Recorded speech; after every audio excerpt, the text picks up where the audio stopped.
أما بعد فقد قال الله سبحانه تبارك وتعالى في كتابه المبين وهو أصدق الصادقين إن الدين عند الله الإسلام صلوات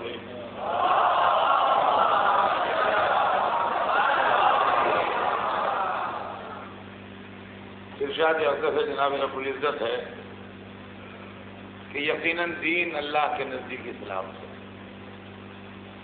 ہمارے آپ کے درمیان دین کی گفتگو ہے، اور دین کے ذیل میں یہ بات ابھی ہو رہی ہے کہ اللہ نے جس کو دین کا رہبر بنایا تھا اور جس کو اپنا دین لے کے بھیجا تھا، اس کی ڈیوٹیاں اور اس کے فرائض کیا تھے۔ میں نے پرسوں قرآن مجید کی آیتوں کی روشنی میں اس کے فرائض اور اس کی ڈیوٹیز کا ذکر کیا کہ جو اللہ نے پیغمبر کی ڈیوٹیاں اور فرائض بتائے۔ یتلو علیہم آیات ہی، آیات الہی کی تلاوت کرے، یزکیہم، لوگوں کے نفسوں کو برائیوں سے پاک کرے، یعلمہم الکتاب، ان کو کتاب کی تعلیم دے۔ کل ہمارے آپ کے درمیان جو گفتگو رہی وہ علم اور تعلیم کتاب پر رہی۔ قرآن مجید کائنات عالم کی وہ عظیم کتاب ہے جس کے اندر دنیا کے تمام علوم اور دنیا کے تمام فنون اور دنیا کی تمام ایجادات اور دنیا کے تمام معاملات جو ہے وہ سب اس کے اندر ہیں۔ اور اس نے اپنے متعلق یہ بات کہی ہے کہ لا رطب ولا یابس الا فی کتاب مبین، کوئی خشک و تر ایسا نہیں ہے جو کتاب مبین میں نہ ہو۔ لیکن عزیزان گرامی، قرآن تو اللہ کی کتاب ہے، بندوں کی لکھی ہوئی کتابیں بھی ہر بندے کی سمجھ میں نہیں آتی۔ بندوں کی لکھی، ہماری آپ کی لکھی کتابیں بھی کالجوں میں، یونیورسٹیوں میں پڑھائی جاتی ہیں، اور یہ ضروری نہیں ہے کہ جو ہم لکھیں وہ ہر آدمی کی سمجھ میں آ جائے۔ جس سبجیکٹ کی کتاب ہوتی ہے اس سبجیکٹ کا استاد اس کو پڑھاتا ہے۔ اگر سائنس کی کتاب ہے تو سائنس کا آدمی پڑھائے گا، اگر آرٹس کی کتاب ہے تو آرٹس کا آدمی پڑھائے گا، اگر کامرس کی کتاب ہے تو کامرس کا آدمی پڑھائے گا، اگر لا کی کتاب ہے تو لا کا آدمی پڑھائے گا۔ جو جس فیلڈ کا ماسٹر ہوتا ہے وہ اس فیلڈ کی کتاب کو پڑھاتا ہے۔ اللہ نے جب قرآن کے اندر سارے علم یکجا کر دیے تو جو بندہ قرآن کو پڑھانے آئے گا،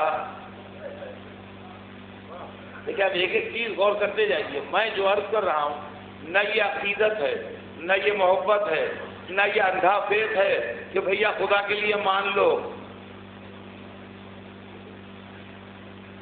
آپ کو اپنے بچے کے لیے ایک ٹیچر کی ضرورت ہے۔ آپ نے مجھ سے کہا کہ حیدر صاحب ایک ٹیچر بھیج دیجیے بچے کو کوچنگ کے لیے، چھوٹا بچہ ہے، KG میں پڑھتا ہے، اس کو کچھ بتا دیا جائے۔ ہم نے ایک صاحب کو بھیج دیا، تو ان کو بلایا، آپ نے بٹھایا، چائے پلائی، کہا عمر صاحب کہاں پڑھے ہوئے ہیں آپ؟ کہنے کہ میں کہیں کا پڑھا ہوا نہیں ہوں۔ تو ان کا اچھا مطلب یہ کہ آپ کسی کالج یا یونیورسٹی باقاعدہ نہیں پڑھے، گھریلو تعلیم ہے۔ ان کا نہیں، تعلیم ہے ہی نہیں، نہ گھریلو نہ گھر سے باہر، میں پڑھا ہوا ہوں ہی نہیں۔ تو کہہ لگے پھر آپ کو تو بچوں کو پڑھانے کے لیے ہم نے بلایا تھا، آپ پڑھائیں گے کیا؟ کہنے لگے وہ مولوی صاحب نے کہا تھا کہ 4 بجے جا کے پڑھا دیا کیجیے۔ کہا یہی میں نے کہا تھا کہ 4 بجے وہ آتا ہے، 2 بجے اسکول سے، 4 بجے آپ آ جائیے۔ تو میں ٹھیک ہے، میں دن میں پڑھ لیا کروں گا، رات کو 4 بجے آ کے پڑھا دیا کروں گا۔ ان کا سبحان اللہ ایسے نہیں چلتا بھائی صاحب، آپ زحمت نہ کیجیے، آپ کسی اور سے کہہ دیں گے۔ یہ کہیں ہو سکتا ہے کہ آپ دن میں 10 بجے پڑھیے اور 4 بجے آ کے بچے کو پڑھائیے۔ تو اگر آپ اپنے 5-6 برس کے بچے کے لیے ایسا ٹیچر نہیں رکھیں گے جو دن کو پڑھے اور شام کو پڑھائے، تو اللہ کائنات کے لیے ایسا نبی بھیجے گا جو یہاں پڑھے اور یہاں پڑھائے۔ سے بتائیے،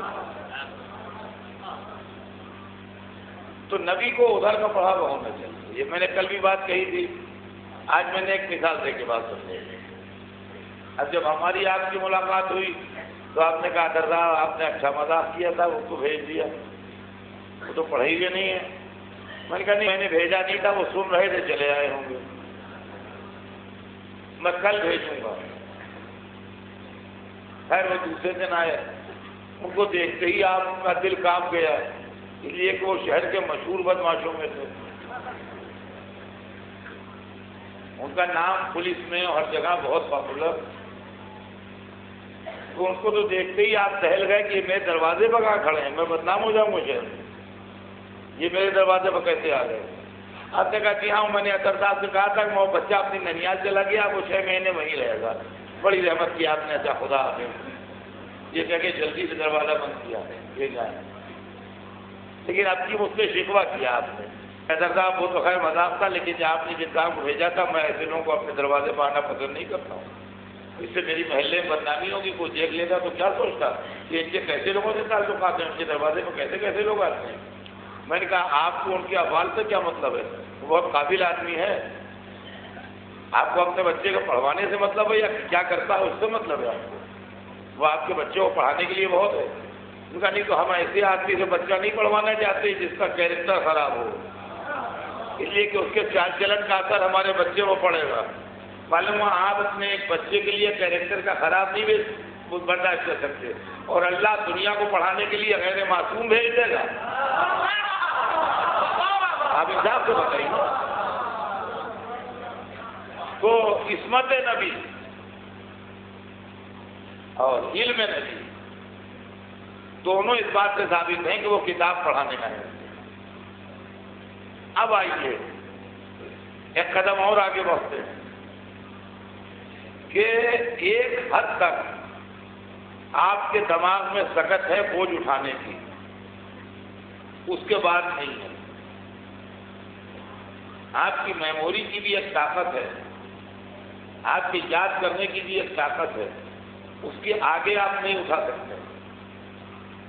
یہ مسجد بنی ہوئی ہے، یہ پلر لگے ہوئے ہیں، اس کی ایک طاقت ہے، یہ چھت کا بوجھ اٹھا لیتی، لیکن آپ اس پر دوسرا مالا بنائیے تو یہ پلر کام نہیں آئیں گے، تو اس کو بدلیے۔ اور اگر آپ 10 مالے کی بنانا چاہیے تو اس کے حساب سے پوری ریکنسٹرکشن کرنا پڑے گا نیچے سے، اور اگر آپ 100 مالے کی بنانا چاہیے تو اس کے لیے ویسے ہی فاؤنڈیشن دینا پڑے گا۔ تو معلوم ہے کہ ہر چیز کے حساب سے بنتی ہے چیز۔ ہمارا مٹی کا بنا ہوا دماغ اتنے علم کا بوجھ نہیں برداشت کر سکتا، اور اگر آپ کو اس میں کچھ ڈاؤٹ ہو تو میں آپ کو ایک ترکیب بتاتا ہوں، آپ بمبئی کی خالی ٹیلی فون ڈائریکٹری یاد کر لیجیے زبانی، کہ جب نمبر آپ سے پوچھا جائے آپ کھٹ سے صحیح بتائیں، غلطی نہ ہو۔ زندگی گزر جائے بمبئی کی ٹیلی فون ڈائریکٹری آپ نہیں یاد کر سکتے، آپ کے دماغ میں اتنی طاقت نہیں ہے کہ آپ بمبئی کی ٹیلی فون ڈائریکٹری یاد کر سکیں۔ کیوں؟ اس لیے کہ مٹی کے بنے دماغ میں اتنی سکت نہیں ہے کہ بمبئی کی ٹیلی فون ڈائریکٹری یاد کر سکے، مگر ایک کمپیوٹر کے اندر پوری ڈائریکٹری فیڈ بھی ہوتی ہے اور صحیح جواب بھی دیتا ہے، اس لیے جو اس کے اندر ایک برتی رو ہے جو اس کو زندہ رکھے ہوئے ہے۔ اب سمجھ میں آیا کہ ہم رسولوں اور اماموں کے نورانی ہونے کے کیوں قائل ہیں، اس لیے کہ ان کے ذمے جو کام ہے وہ مٹی کا بنا آدمی پورا نہیں کر سکتا، اس لیے ان کو نورانی ہونا چاہیے۔ مٹی کا بنا ہوا آدمی نہیں پورا کر سکتا۔ یعلمہم الکتاب، ان کو کتاب کی تعلیم دو، والحکمہ، اور حکمت کی تعلیم دو۔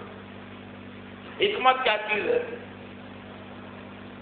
جہاں جہاں لوگ ہیں وہ توجہ سنیں اس منزل کو کہ حکمت کیا چیز ہے۔ حکمت کے بغیر علم کا جوہر نہیں کھلتا، اور حکمت کے بغیر علم کا فائدہ نہیں ہوتا۔ چھوٹے چھوٹے بچے جمع ہیں جن کی عمریں 5 سال سے لے کے 10 سال تک کی ہیں، اور میں ان میں جو تقریر کر رہا ہوں وہ اتنی عالمانہ ہے، اتنی اپر اسٹینڈرڈ کی ہے کہ ان میں سے کسی کی سمجھ میں نہیں آ رہی ہے۔ علم کا استعمال بھی ہو رہا ہے، بالکل صحیح استعمال ہو رہا ہے، مگر بچے باتیں کر رہے ہیں، پریشان ہوئے جا رہے ہیں، پسینے پسینے ہوئے جا رہے ہیں کہ یہ آدمی کیا بک رہا ہے، ہماری سمجھ میں کچھ نہیں آتا۔ معلومات علم تو ہے، مگر جب علم حکمت سے محروم ہو جائے تو زحمت بن جاتا ہے، فائدہ نہیں پہنچاتا۔ یعلمہم الکتاب والحکمہ، کتاب کی تعلیم دے اور حکمت کی تعلیم دے۔ تو حکمت علم کے جوہر کو کھولتی ہے۔ حکمت سے مراد وہ نہیں جو حکیم ہوتے ہیں، وہ طبیب کہلاتا ہے عربی میں، حکیم نہیں کہلاتا۔ حکیم کا لفظ جو ہے وہ اس سے بڑے معنوں میں استعمال ہوتا ہے، اسکالر، دانشور، ان کے معنوں میں حکیم استعمال ہوتا ہے۔ تو جس کے پاس حکمت نہ ہو، ٹیکٹ نہ ہو، موقع شناسی نہ ہو، محض دیکھنے کی بات نہ ہو، وہ بات کو آگے نہیں بڑھا سکتا۔ حکمت وہ شے ہے کہ جس کے لیے اللہ نے رسول سے کہا کہ ادع الی سبیل ربک بالحکمت والموعظۃ الحسنہ، اپنے پروردگار کی طرف بلاؤ۔ توجہ جاتا حضرات، اپنے پروردگار کی طرف بلاؤ، جو کر بلاؤ، بالحکمت، حکمت کے ساتھ، اور موعظہ حسنہ کے ساتھ، اچھے موعظے کے ساتھ۔ چنانچہ جب ہم سرور کائنات کی حیات طیبہ ملاحظہ کرتے ہیں تو ہم کو یہ اندازہ ہوتا ہے کہ آپ نے جس طریقے سے لوگوں کو دعوت اسلام دی ہے، جس طریقے سے لوگوں کو مذہب کی طرف بلایا ہے، وہ اتنا دلکش انداز تھا، اتنا اٹریکٹیو انداز تھا، اتنا دلوں کو لبھا لینے والا اور کھینچ لینے والا انداز تھا کہ جو آپ کے بدترین مخالف بھی تھے، جو آپ کے بدترین دشمن بھی تھے، وہ آپ کے کردار سے اور آپ کی سیرت سے اور آپ کے عمل سے اور آپ کی زندگی سے متاثر۔ اور آج مسلمانوں کو خاص طور سے علم و حکمت کی شدید ضرورت ہے، اس لیے کہ یہ امت پتہ نہیں کن اسباب کی بنا پر وہ باتیں نہ چھیڑیے تو اچھا ہے۔ یہ امت علم سے محروم ہو گئی ہے اور یہ امت حکمت سے محروم ہو گئی۔ اسلام کے پرابلمز کا حل اور اسلام کے مشکلات کا حل صرف ایک ہے، اور وہ یہ ہے کہ آپ اپنے سامنے سیرت سرور کائنات کو رکھیں گے کیا ہے۔ آج ہر طرف سے یہ آوازیں آتی ہیں، یہ دشمن اسلام، یہ دشمن اسلام، یہ دشمن اسلام، یہ دشمن اسلام، یہودی دشمن اسلام، عیسائی دشمن اسلام، مشرک دشمن اسلام، مغرب دشمن اسلام، فلاں دشمن اسلام، اسلام چاروں طرف سے دشمنوں میں گھرا ہوا۔ تو اتنا کہہ دینا کافی نہیں ہے کہ دشمن اسلام، بلکہ سوچئے کہ کبھی کوئی دور ایسا آیا ہے کہ جب اسلام چاروں طرف سے دشمنوں میں گھرا ہوا ہو۔ تو تاریخ کہتی ہے کہ جب اسلام آیا تھا اور جب سرور کائنات نے مکے کے پرمہن ماحول میں اسلام کو پیش کیا ہے تو چاروں طرف سے دشمنان اسلام کا نرغہ تھا، چاروں طرف سے دشمنان اسلام کا نرغہ تھا، کفار، مشرکین، یہ وہ جو ہے وہ دشمن اسلام، جو ہے وہ دشمن اسلام، جو ہے وہ دشمن اسلام۔ ایسے دشمن اسلام ماحول میں سرور کائنات نے کون سا کردار پیش کیا ہے؟ دیکھیے، یہ ساری دنیا کے مسلمانوں کو غور کرنے کی بات ہے، اور یہ نوجوان میں اس میسج کو سمجھنے کی کوشش کریں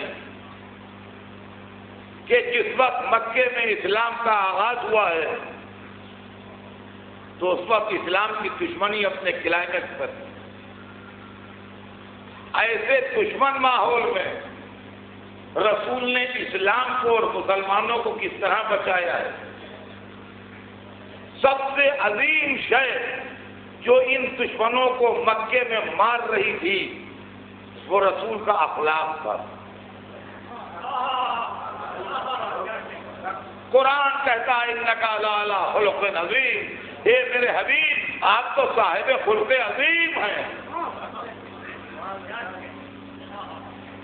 کفار قریش ہوں یا دشمنان اسلام ہوں یا مخالفین مذہب ہوں، رسول نے جس سے بات کی محبت سے بات کی، جس سے بات کی تہذیب سے بات کی، جس سے بات کی اس طرح بات کی کہ اس کے دل میں بات اثر کر گئی، جس سے بات کی اس طریقے سے بات کی کہ اس نے ایک دم سمجھ لیا کہ یہ آدمی غیر معمولی آدمی لگتے ہیں.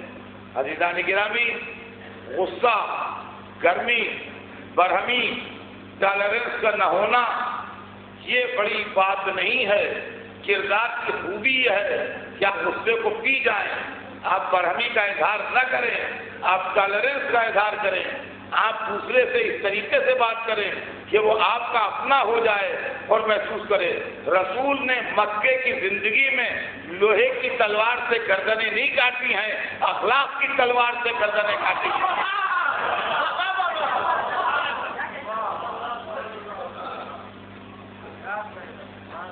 سینکڑوں واقعات ہیں ایسے. ابو جہل آپ کے اخلاق کا اقرار کر رہا ہے، ابو لہب آپ کے اخلاق کا اقرار کر رہا ہے، کفار مکہ آپ کے اخلاق کا اقرار کر رہے ہیں. ایک چیز تھی اخلاق، دوسری چیز تھی کردار.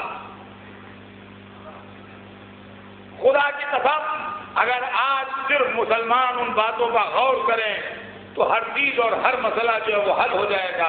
ایک چیز تھا اخلاق، دوسری چیز تھا کردار. اخلاق کیا تھا کہ غیر بھی ملا تو گرویدہ ہو گیا، اور دو باتیں جس نے کی وہ عاشق ہو گیا، اور اس نے کہا یہ تو آدمی پر جادو کر دیتے ہیں. جادو نہیں تھا، وہ میٹھی زبان تھی جو دلوں میں اتر جاتی. اور دوسری طرف کردار تھا کہ اگر کسی شخص سے کہہ دیا کہ میں یہاں تمہارا انتظار کر رہا ہوں، وہ بھول گیا. کئی گھنٹے کے بعد جو وہ آیا پلٹ کے تو جگہ وہی کھڑے ہیں. کہا آپ یہاں کیسے کھڑے ہیں؟ کہا بھائی تم نے سویرے کہا تھا نا، میں نے تم سے کہا تھا کہ تم پلٹ کے آؤ، میں تمہارا انتظار کر رہا ہوں. ہاتھ جوڑ کے گر پڑا قدموں پر، کہا سرکار معاف کیجیے گا، مجھے یہ اندازہ نہیں تھا، ورنہ مجھ سے غلطی ہو گئی، بڑی خطا ہوئی مجھ سے. اب وہ معذرتیں کر رہا ہے. رسول کہہ رہے نہیں کوئی بات نہیں ہے، کوئی بات نہیں ہے. نہ چہرے کی مسکراہٹ میں فرق ہے، نہ مزاج میں برہمی ہے، نہ لبوں کے اوپر کوئی غصہ ہے، نہ آنکھوں میں کوئی سرخی ہے، کچھ بھی نہیں. تو یہ اخلاق کے اثر سے لوگ متاثر ہو رہے تھے. آج عالم اسلام میں وہ اخلاق محمد کہاں ہے؟ ہم اس کی تلاش کرتے ہیں. بدتر سے بدتر کافر اور بدتر سے بدتر مخالف مذہب، مگر اس کے بعد بھی یہ کہتا ہے کہ یہ امانت میں خیانت نہیں کریں گے، یہ امانت میں خیانت نہیں کریں گے، یہ امانت میں خیانت نہیں کریں گے. چنانچہ جس وقت ہجرت کر رہے تھے تو تاریخ بتاتی امانتیں مولا علی کے حوالے کر کے گئے. تو اس کا مطلب یہ ہے کہ ہجرت کے وقت تک کافروں کی امانتیں رسول کے پاس تھیں. تو کافر ہوتے ہوئے یہ جانتے تھے کہ یہ ہمارے مذہب کے خلاف ہیں، یہ ہمارے نظریات کے خلاف ہیں، یہ ہمارے عقائد کے خلاف ہیں، مگر 1000 دینار کی تھیلی اگر ان کے پاس رکھوا دی ہے تو جیسے رکھوائی ہے ویسے ہی ملے گی، اس کے اندر ہاتھ نہیں لگایا جائے گا. لیکن ہمارا ابو جہل ہمارا اپنا ہے، ہمارا ہم مذہب ہے، ہمارا دوست ہے، مگر بھیا پیسہ نہ رکھوانا ورنہ رو پڑو گے ٹکا ملے گا نہیں. اب عزیزان گرامی انصاف سے بتائیے، اگر مسلمان صرف محمد کی ایمانداری کو اپنائے ہوتا اور دنیا کی ہر قوم اس بات کو جانتی ہوتی کہ مسلمان کی گردن کٹ جائے گی مگر وعدہ خلافی نہیں کرے گا اور امانت میں خیانت نہیں کرے گا، تو پوری ورلڈ کی تجارت پر مسلمان ڈومینیٹ کر رہا ہوتا.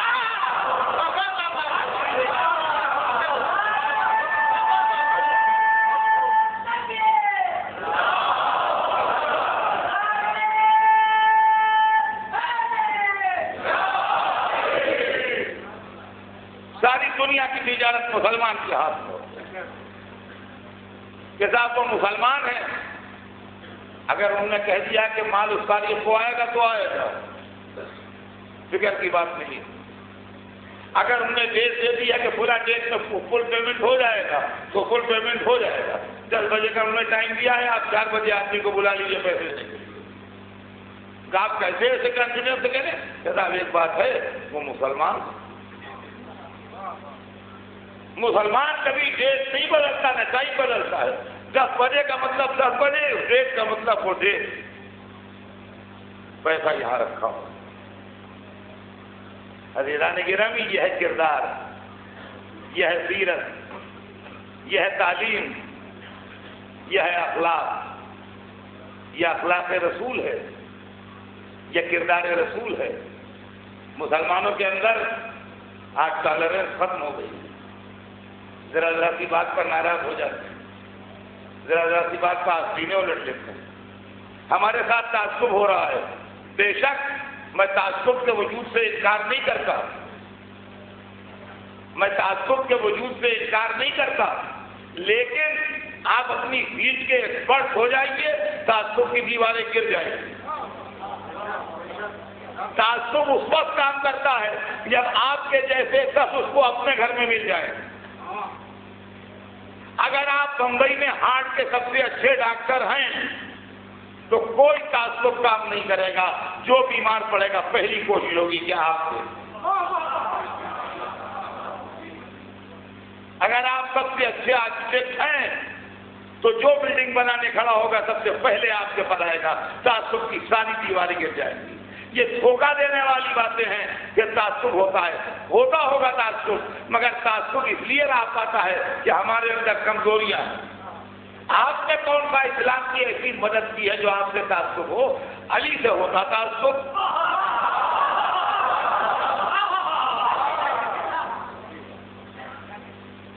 علی کی تلوار نے دشمنان اسلام کو تحت تیز کیا تھا اور ان کو انجام تک پہنچایا تھا، تو علی سے زیادہ تعصب ہوگا یا آپ سے زیادہ ہوگا؟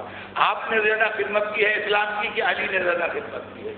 آپ نے زیادہ مقابلہ کیا ہے دشمنان اسلام کفار سے یا علی نے زیادہ مقابلہ کیا ہے؟ پھر کیا وجہ ہے کہ مولا علی کی سیرت کو پلٹ لیا آپ تو آپ کو یہ نظر آئے گا کہ علی اس یہودی کے باغ میں کام کر رہے ہیں، اس یہودی کے باغ میں کام کر رہے ہیں، اس یہودی کے باغ میں کام کر رہے ہیں۔ سوال یہ ہے کہ تعصب کے بعد لوگ علی کو کام کیوں دیتے تھے؟ بھائی علی کی تو صورت ہی دیکھ کے ہر ایک کہتا ہمارا کام نہیں آئے، علی کو کام دے دیا ہے، لیکن اس کے بعد علی کو کام مل رہا ہے، تعصب کام نہیں کر رہا ہے، اس لیے کہ جانتا ہے کہ علی سب سے زیادہ کام کریں گے، سب سے بہتر کام کریں گے، زیادہ اس کو اپنا فائدہ مقصود ہے۔ تعصب کی دیوار گر رہی ہے۔ یہ یہودی آیا علی سے پوچھنے، یہ نصرانی آیا علی سے پوچھنے، یہ مجوسی آیا علی سے پوچھنے، یہ نان مسلم علی کے دروازے پر سوال کرنے کیوں آ رہے ہیں؟ تعصب کیوں کام نہیں کر رہا ہے؟ جانتے ہیں کہ علی ہمارے اپنے مذہب کے نہیں ہیں، لیکن جواب ملے گا تو انہی سے ملے گا، کسی اور سے نہیں ملے گا۔ محمد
اور غلط بات عزیزان گرامی یہ ہے کہ ہو سکتا ہے کہ میری تقریر کچھ ذہنوں کو کھل رہی ہو،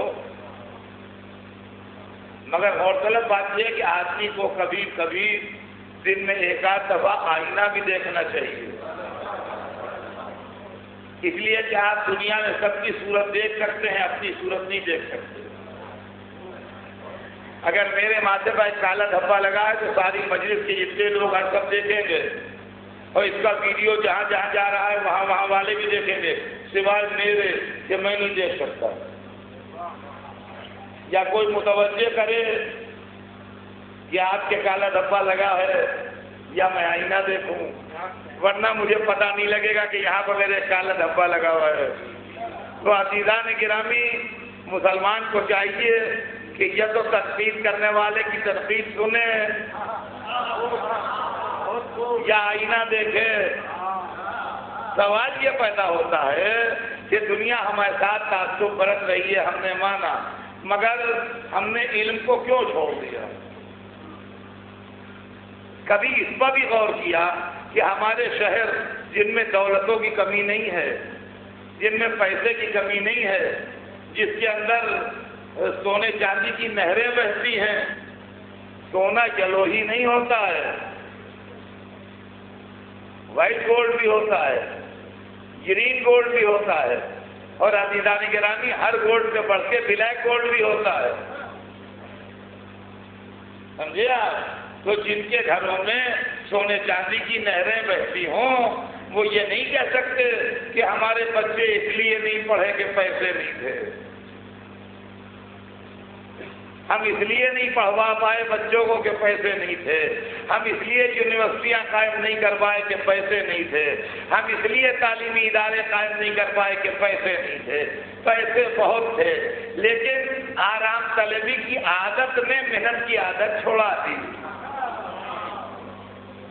نتیجہ یہ ہوا کہ مسلمان دوسروں کا دست نگر بن گیا، مسلمان دوسروں کے آگے ہاتھ پھیلانے والا بن گیا، مسلمان دوسروں کے آگے اپنی ضروریات کو پیش کرنے والا بن گیا۔ اور آج جب حالات بگڑ گئے تو اب لوگ فریاد کر رہے ہیں، ایسا کیوں ہوا، ایسا کیوں ہوا، ایسا کیوں ہوا۔ عزیزان گرامی، میرا سلسلہ بیان آگے بڑھے گا، لیکن آج میں آپ کی خدمت میں اپنے بیان کی تھیم کو عرض کر دوں تاکہ اس کے آگے بات جو ہے وہ باتیں ہوتی رہے۔ کہ میں نے شروع میں کہا تھا کہ دین کیا ہے یہ سناؤں گا، اور اسلام کے دشمن کون ہے یہ سناؤں گا۔ ہو سکتا ہے بت پرست قوموں نے ہمارے ساتھ کوئی دشمنی کی ہو سکتا ہے یہودیوں نے ہمارے ساتھ زیادتیاں کی ہو سکتا ہے عیسائیوں نے ہمارے ساتھ زیادتیاں کی ہو سکتا ہے مغرب نے ہمارے ساتھ زیادتی کی ہو، ہمیں ان باتوں کے اوپر کوئی انکار نہیں ہے، لیکن آپ اپنے اصلی دشمن کو پہچانیے کون ہے۔ میں نے پوری تحقیق کر کے اور پورا وقت صرف کر کے اور سال بھر محنت کر کے، اس لیے کہ سال بھر کی محنت ہوتی ہے میرا یہ اجرا جو پڑھتا ہوں، سال بھر کی محنت کر کے میں نے اسلام کے دشمن ڈھونڈ کے نکالے ہیں کہ جنہوں نے اسلام کو نقصان پہنچایا، اور ان دشمنوں کو جب تک آپ پہچانیں گے نہیں اس وقت تک آپ اسلام کی خدمت نہیں کر پائیں گے۔ جب تک ڈاکٹر مریض کے صحیح مرض کو نہیں پہچانے گا اس وقت تک صحیح دوا نہیں ہوگی، اور جب تک صحیح دوا نہیں ہوگی اس وقت تک مریض اچھا نہیں ہوگا۔ تو سب سے پہلا کام جو ہوتا ہے وہ ڈائگنوسس ہوتی ہے، تشخیص مرض ہوتی ہے کہ پہلے یہ معلوم ہو مرض کیا ہے، کہ دوا تو معلوم ہے یہ ہے، دوا تو معلوم ہو جائے گی کہ یہ ہے، لیکن یہ تو طے ہو جائے کہ مرض کیا ہے، کون سا بخار آ رہا ہے، کہ جو سا بخار آ رہا ہو اس کی دوا دی جائے۔ تو بنیادی بات مرض کی تشخیص ہے۔ اور عزیزان گرامی، اب میری آواز جہاں جہاں جا رہی ہو، مجھے معلوم ہے یہ مجلس ساری دنیا میں سنی جاتی ہے، لہذا خالی مسجد کے بیٹھے ہوئے لوگ میرے مخاطب نہیں ہیں، بلکہ ساری دنیا میں جہاں جہاں میری آواز سن رہے ہیں وہاں مسلم نوجوان اس بات پر غور کریں کہ اسلام کو جو نقصان پہنچا ہے وہ 3 چیزوں سے. سنا آپ نے؟ اسلام کو جو نقصان پہنچا ہے وہ 3 چیزوں سے.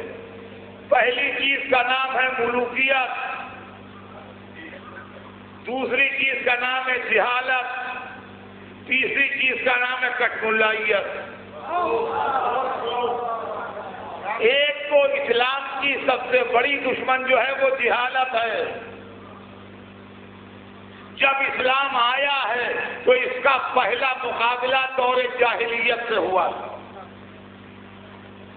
آپ نے کتابوں میں پڑھا ہوگا کہ دور جاہلیت ہے جب اسلام آیا ہے. حالانکہ عربی میں جاہلیت بمانے نامعقولیت ہے، یہ مجھے معلوم ہے، بمانی اگنورنس نہیں ہے. لیکن جب اگنورنس ہوتا ہے تو نامعقولیت خود بخود پیدا ہو جاتی ہے. جب لٹریسی ہوتی ہے تو جاہلیت خود بخود پیدا ہو جاتی ہے. تو اسلام کی سب سے بڑی دشمن جہالت نمبر 1. نمبر 2، دوسرا دشمن اسلام کا ملوکیت. نمبر 3، اسلام کا تیسرا دشمن کٹ ملائیت. کٹ ملائیت کا کیا مطلب ہے؟ میں اکثر مجلس میں پڑھتا ہوں، یہ اردو کا خاص لفظ ہے. اس کا برابر کا ایکویلنٹ لفظ نہ عربی میں ہے نہ فارسی میں ہے. یہ اردو کا خاص لفظ ہے کٹ ملا. ملا کے معنی بہت اچھے ہیں. عربی ڈکشنری میں آپ جا کے دیکھیے تو ملا کے معنی ہیں فل آف نالج، علم سے بھرا ہوا، پڑھا لکھا آدمی، اسکالر. اس کو عربی زبان میں ملا کہتے ہیں. یہ دے اور ٹھا اور یہ لفظ ہیں، یہ عربی زبان میں نہیں ہے، عربی الفابیٹ میں نہیں ہے، یہ اردو ہندی کی زبان میں ہے. یہ کٹ ملا جو لگا دیا وہ ایسا آدمی جس کے کپڑے لگتے سورج شکل تو مولوی جیسی ہو لیکن اندر سے علم کا خزانہ خالی ہو. اس کو اردو زبان میں کٹ ملا کہتے ہیں. اسلام میں یہ 3 طبقے تھے جنہوں نے اسلام کو نقصان پہنچایا. جہالت نے معاملے کو سمجھنے نہ دیا، ملوکیت نے جہالت سے فائدہ اٹھا کے فاسد کو گمراہ کیا، کٹ ملائیت نے دلالی کی مذہب اور حکومت کے درمیان.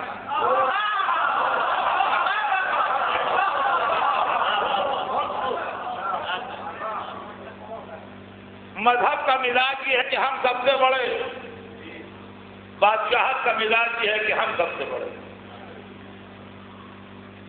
مزاج مذہب یہ ہے کہ ہم سب سے بڑے، ہم سے بڑا کوئی نہیں. اور بادشاہ کا مزاج یہ ہے کہ ہم سب سے بڑے، ہم سے بڑا کوئی نہیں.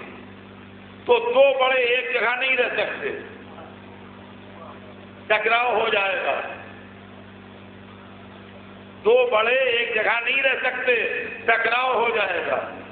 اب بیچ والا طبقہ جو پیدا ہوا کہ مذہب بھی راضی رہے، سرکار بھی راضی رہے، تو یہ سرکار کی حمایت میں مذہب کو ٹویسٹ کر کے اور مس انٹرپریٹ کر کے فتوے دیتے رہے.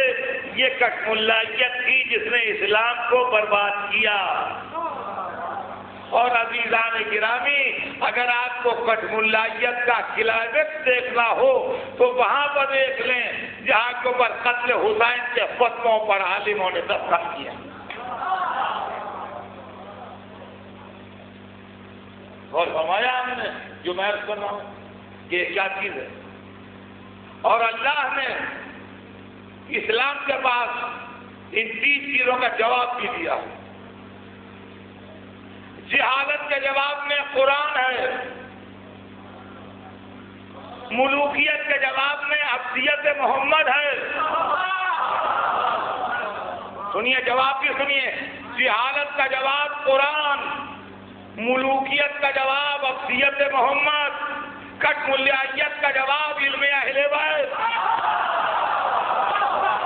صلوات محمد.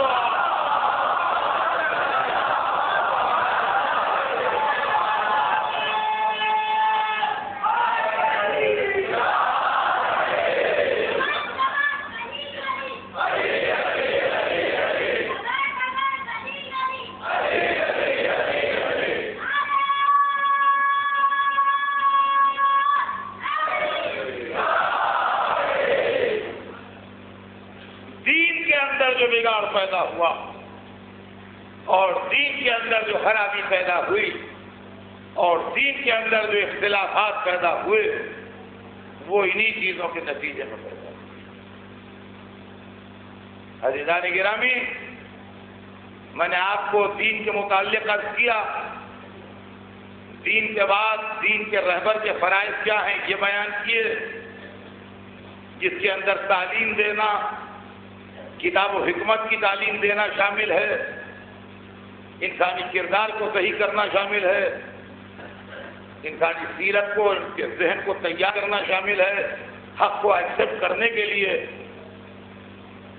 اب ہمارا بیان اس تمہید کے بعد، ابھی تک کی جو مجلسیں تھیں وہ تمہید کی سمجھ، اصلی بیان اب شروع ہوتا ہے کہ دین اللہ نے اس لیے بھیجا کہ انسان کو انسان بنا سکے، اور دین آدم سے لے کے سرور کائنات تک ایک ہی ہے، بدلہ نہیں۔ ان الدین عند اللہ الاسلام، اللہ کے نزدیک دین اسلام ہے۔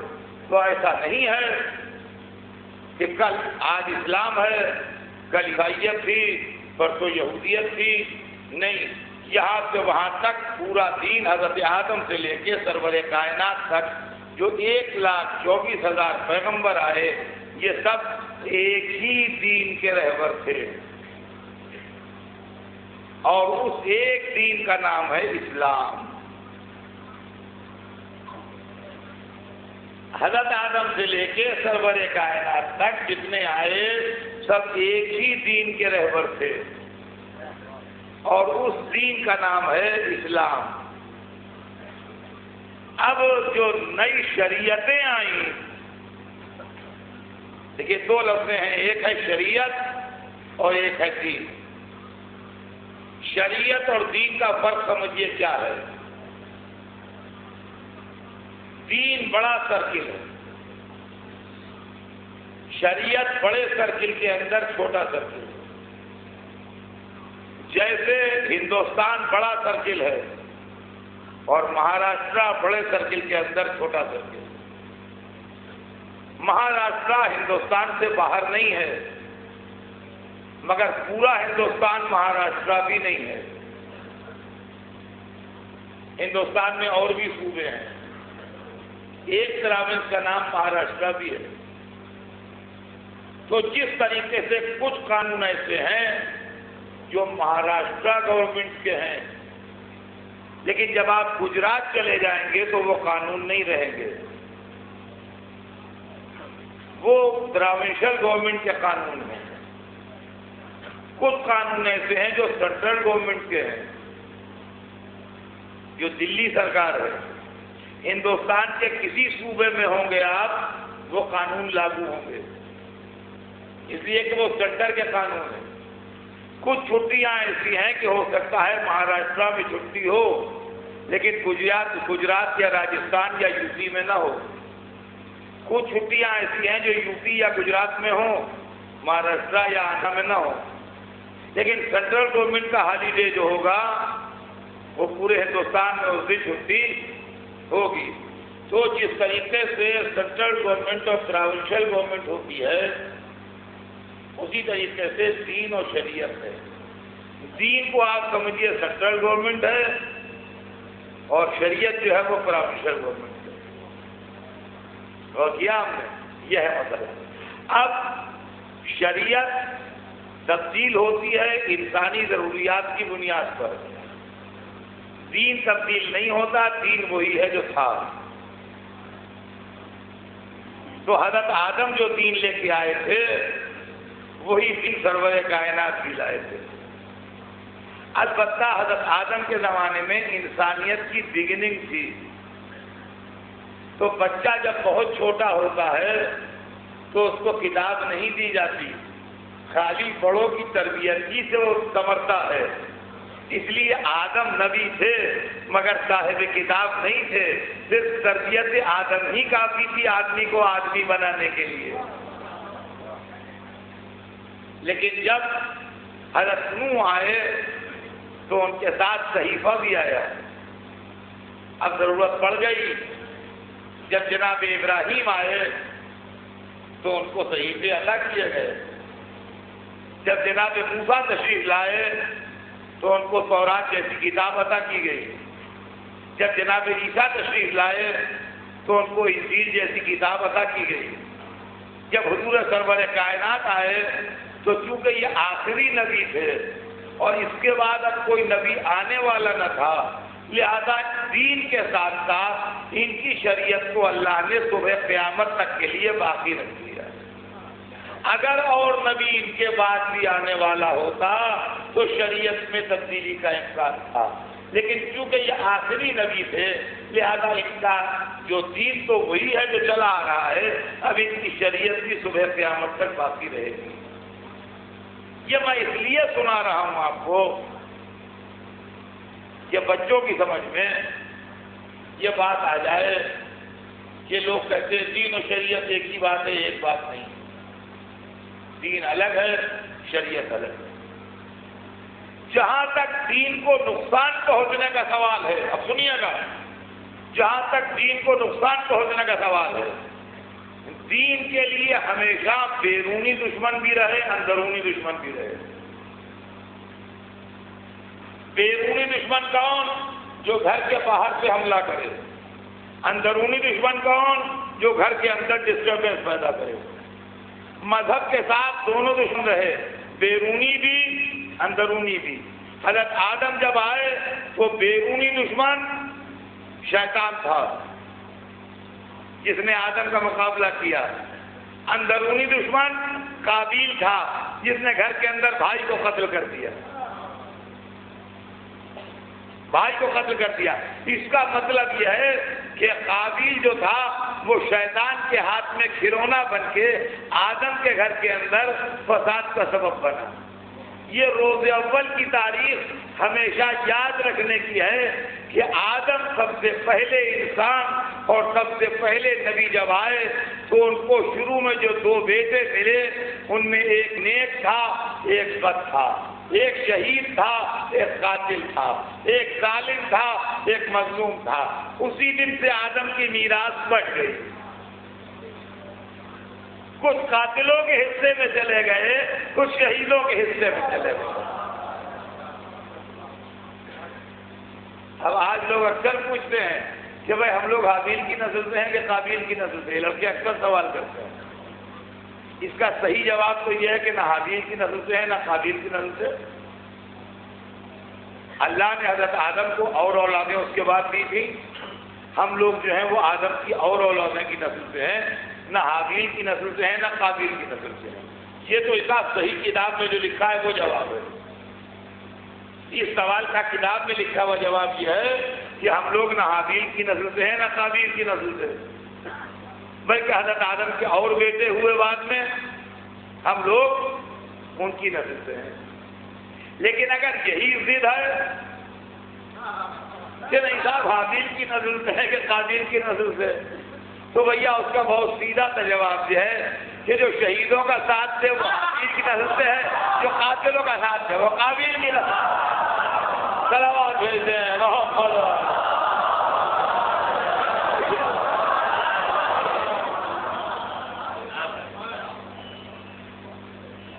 جناب، یہ سوچ دیا ہوں، میرا خیال ہے کہ انسان گھاس پھوس طرح پیدا ہو کے مر جاتا ہے۔ مجھے آپ قرآن و حدیث کی باتیں نہ بتائیے، اس کے لہجے کی تندی، اس کے چہرے کی سرخی، اس کے مزاج کی برہمی شیر خدا کو ذوالفقار نکالنے کو مجبور کر سکتی تھی، مگر علی نے ایسا نہیں کیا، بڑے پیار سے اس کو جواب دیا۔ کہا بھائی برا کیوں مان رہا ہے، لڑ کیوں رہا ہے؟ ارے بھائی اگر تو ٹھیک کہہ رہا ہے تو ہمارا گیا کیا؟ کچھ نہیں ہے تو نہ صحیح۔ دنیا میں تو نے بھی انجوائے کیا، ہم نے بھی انجوائے کیا، نے بھی کھانا کھایا، ہم نے بھی کھایا، تو نے بھی لطف اٹھایا، ہم نے بھی اٹھایا، تیرے بھی بال بچے ہوئے، ہمارے بال بچے ہوئے۔ دنیا میں جو کچھ تو نے انجوائے کیا، ہم نے انجوائے کیا، آخرت میں ہم بھی ختم ہو گئے، تم بھی ختم ہو گئے، ہمارا گیا کیا؟ ہمارا لاس کیا ہوا یہ بتاؤ، تو ہم کاہے کو پریشان ہو؟ لیکن اگر ہم صحیح کہہ رہے ہیں کہ آخرت ہے تو تم بتاؤ کہ تم کدھر جاؤ گے؟ تم کدھر جاؤ گے؟ تھوڑی دیر سوچتا رہا، کہا یا علی کلمہ پڑھوا دو۔ دیکھا آپ نے، تو کافر کبھی کبھی یوں بھی قتل ہو جاتے ہیں علی کی زبان سے، صلوات بھیجتے ہیں محمد۔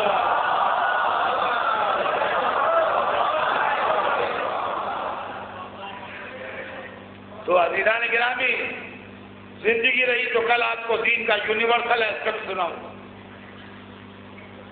آج تو صرف اتنا کہ اسی دین کو بچانے کے لیے حسین کربلا گئے، اس لیے کہ دین قربانی چاہتا تھا، دین خون چاہتا تھا، دین کو ضرورت تھی کچھ کٹے سروں کی، دین کو ضرورت تھی کچھ قربانیوں کی، تاکہ صبح قیامت تک کے واسطے مشن زندہ ہو جائے۔ کوئی مشن بغیر سیکریفائس کے آگے نہیں بڑھتا، اسلام بغیر سیکریفائس کے کیسے آگے بڑھتا؟ ملوکیت نے للکارا تھا،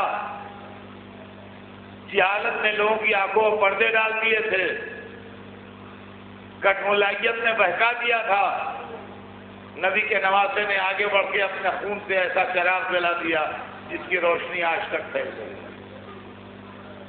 عزیزان گرامی، آج محرم کی پہلی تاریخ ہو گئی ہے،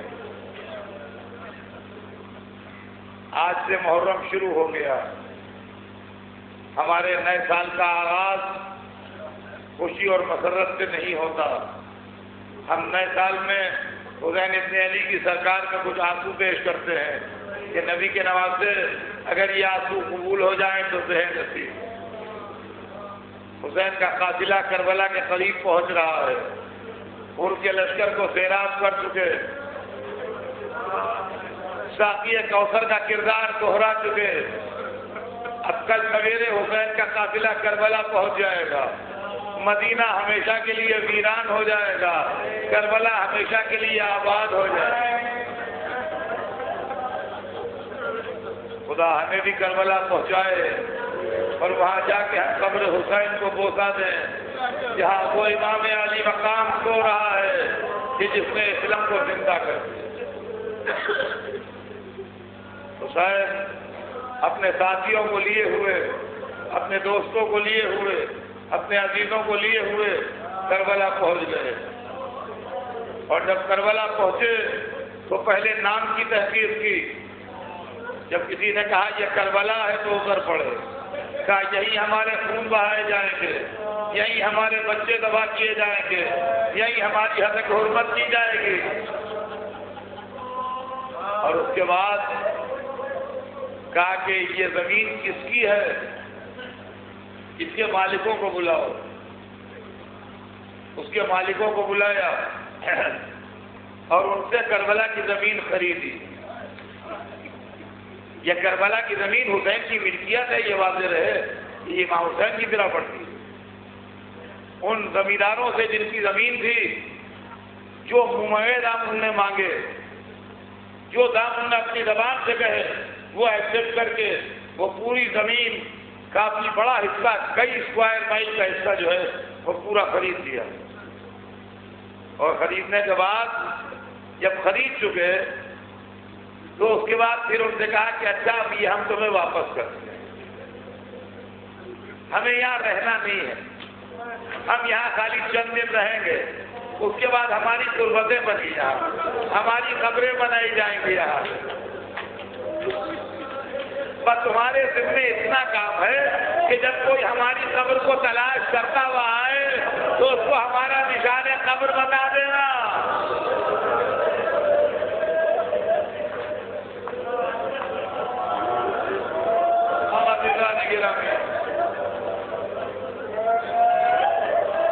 زمین رہنے کے لیے نہیں خریدی حسین نے، زمین قبریں بنانے کے لیے خریدی تاکہ غیر کی زمین پہ قبر نہ بنے، مگر ہاں 10ویں محرم کو قبریں نہیں بنی، قبریں 12ویں محرم کو بنی. جب چوتھے امام باعجاز اپنے بابا کو دفن کرنے کے لیے آئے تو روایت بتاتی ہے ایک بہت بڑی قبر تیار کی جسے گنج شہیدہ کہتے ہیں. اس کے اندر بنی ہاشم کے جوان بھی ہیں, اس کے اندر جون غلام حبشی بھی ہیں, اس کے اندر حسین کے یابر و ناصر بھی ہیں. گنج شہیدہ بنایا اور اس کے بعد ایک جگہ سے مٹی ہٹائی. قبر حسین تیار تھی, فرشتے بنا چکے تھے. اپنے بابا کے ٹکڑے ٹکڑے لاش کو لائے تو ہاتھ رسول کے ہاتھ سے مشابہ نکلے. کہا لاؤ میرے بچے کی میت کو لاؤ.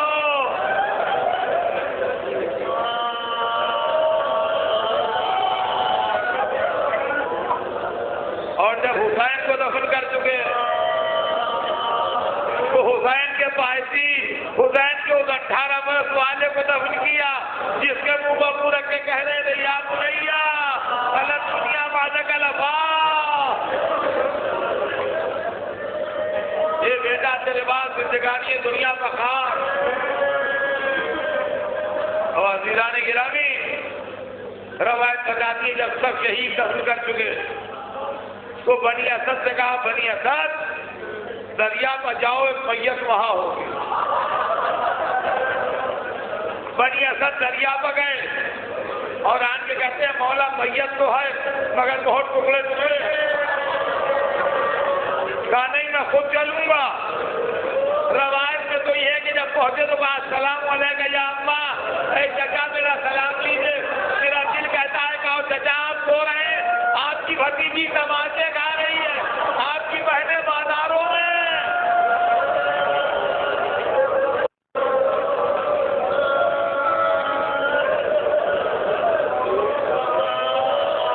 بھائی کتنا سن لیجیے, مجلس تمام ہے. جب قبر بن کے تیار ہو گئی تو بنی اسد نے چاہا کہ میت کو دفن کرے. کہا نہیں بنی اسد تم ہاتھ نہ لگا